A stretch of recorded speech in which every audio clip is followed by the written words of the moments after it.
મિત્રો આજે મહેસાણામાં પોલીસ હેડક્વાર્ટરના પાછળના વિસ્તારમાં રહેણાંક વિસ્તાર છે ત્યાં આગળ કાકાની મુલાકાતે અમે આવ્યા છીએ. આજુબાજુના લોકોએ મારો સંપર્ક કરીને મને જણાવ્યું હતું કે કાકાને ધ્રુજારી આવે છે આખા શરીરે, એના લીધે કંઈ કામ નહીં કરી શકતા. એમની ખૂબ ઈચ્છા છે કે હું મહેનત કરીને રોજીરોટી કમાઉં, પણ રિક્ષા પણ ચલાવવાનો પ્રયત્ન કરે છે, પણ જે લોકો પેસેન્જર તરીકે આવે છે આમની હાલત જોવે છે એટલે તરત રિક્ષામાંથી ઉતરી જાય છે અને એના લીધે એમને કામ પણ મળતું નથી. તો આપણે કાકા જોડે વધુ જાણીએ કે એમનું શું તકલીફ છે. કાકા, શું નામ તમારું? મારું નામ પ્રમોદભાઈ.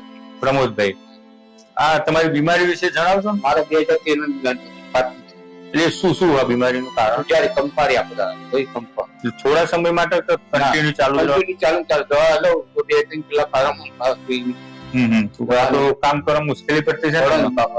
દવા કરવું તો પડે. આ તો મને આજુબાજુથી જાણવા મળ્યું કે ભાઈ સરકારી મારે 2 પેલું હતી પતેલી એની પૂરું કરો એટલા. બરાબર. બાકી આમ ચલાવવા જો તો પેસેન્જર ઉતરી જાય એવું બધું ઉતરી જાય ગુજારી હોય. હા કાકા પી જાય એવું લાગે.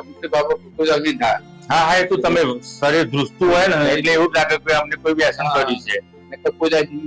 હા એ તો બરાબર, પણ એના લીધે ઉતરી જાય ને એ ઉતરી જાય તો તમને આવક ના થાય એટલે પાછી ઘરમાં તકલીફ ઉભી રહે. તમારા જેવા રોગની તમે બધી સેવા કરે એટલું આવે છે. કોણ કોણ ઘરમાં બીજું તમારું? એકલા જ રહો? મધર ફાધર અમે 3 જણા હતા. તે પેલા ફાધર હોય ગયા અને લગ્ન. મિત્રો આજની આ જે કીટ અમે કાકાને આપવા માટે આવ્યા છીએ એના દાતા મહેસાણા તાલુકાના રામપુરા ગામના ચૌધરી અતુલભાઈ જયંતિભાઈ છે. મારા ખાસ મિત્ર છે. તો એમના તરફથી અમને આ કરિયાણાની કીટ સહયોગ દ્વારા પ્રાપ્ત થઈ છે. તો અતુલભાઈનો ખૂબ ખૂબ આભાર.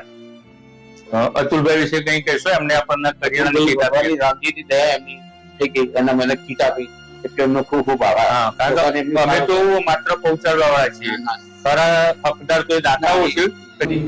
બસ તો આટલા બધા પ્રેમાળ લોકો આપણા મહેસાણામાં જે તમારા સહયોગ ભગવાનની કૃપા લઈ લેજો. ના એ તો એમના મરજીની વાત છે. આપણે કશું જ્યાં સુધી હયાતી ત્યાં સુધી શાંતિથી રહીએ, ખાઈ પીએ અને અમારાથી જે બનશે તમને આપતા રહીશું. એટલે આટલું કરો એટલું આવ્યો. બીજી કોઈ જરૂરિયાત હોય તો તે મને અડધી રાતે તમે ફોન કરી શકો. ચલો આવજો. જય સિયારામ. જય સિયારામ. હર હર મહાદેવ. હર હર મહાદેવ.